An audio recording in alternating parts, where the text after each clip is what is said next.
जो मुस्कुरा रहा है उसे दर्द ने पाला होगा, जो चल रहा है उसके पाँव में छाला होगा।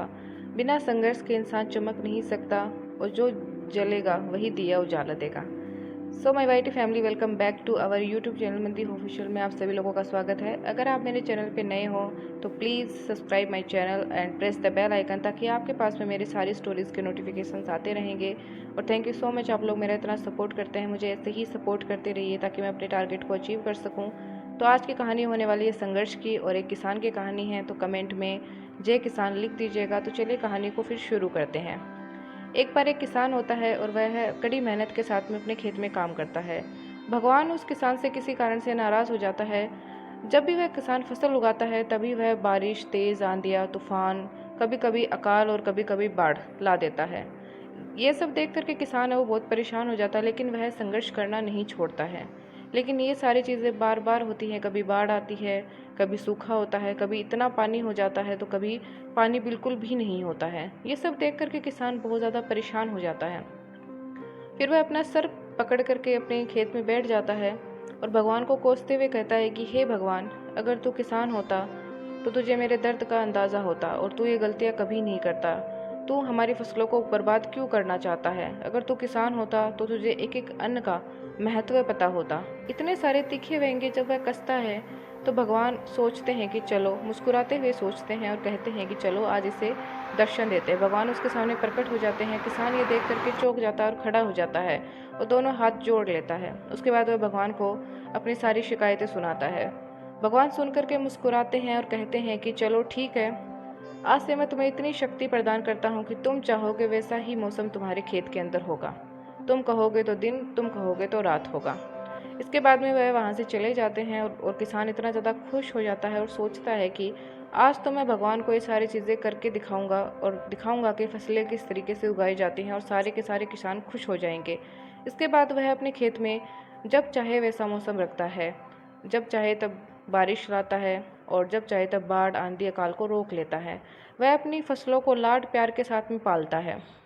कुछ ही टाइम के बाद में उसका पूरा खेत हरा भरा हो जाता है। ये देख करके किसान झूमने लगता है और ऊपर देख करके कहता है कि देखा भगवान, आपकी वजह से मेरा खेत हमेशा हरा भरा नहीं होता था और देखिए आज मेरे पास में शक्ति है तो सभी के खेत हरे भरे हैं। इसके बाद जैसे ही फसल पक जाती है और उसके बाद काटने की बारी आती है तो किसान देखता है कि गेहूं की जो फसल है उसमें बालियों के अंदर एक भी गेहूं का दाना नहीं है। ये देख करके किसान बहुत ज़्यादा दुखी होता है और सोचता है कि हे भगवान, ये क्या हो गया। भगवान नीचे आते हैं और कहते हैं कि मेरी कोई गलती नहीं है, सारी शक्तियाँ तेरे पास थी और गलती तेरी ही है। किसान सर पकड़कर और भगवान के पैर पकड़ता हुआ पूछता है कि भगवान, मुझसे ऐसी क्या गलती हो गई जिसके कारण मेरा खेत हरा भरा तो है लेकिन मेरी फसलों के अंदर एक भी गेहूं का या फिर किसी भी फसल का दाना नहीं है, ऐसा क्यों?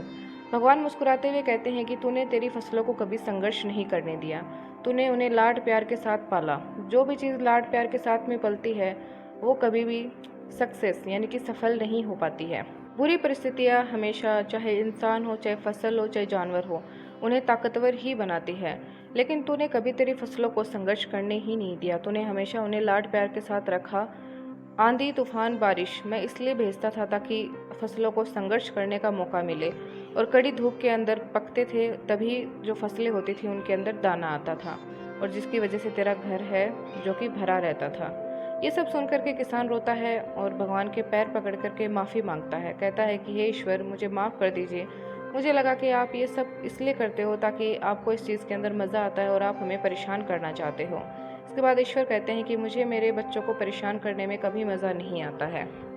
अगर मैं ये संघर्ष की परिस्थितियाँ पैदा नहीं करूँगा तो शायद ये संसार चल ही नहीं सकेगा, कोई भी अपने पैरों पे खड़ा नहीं हो सकेगा।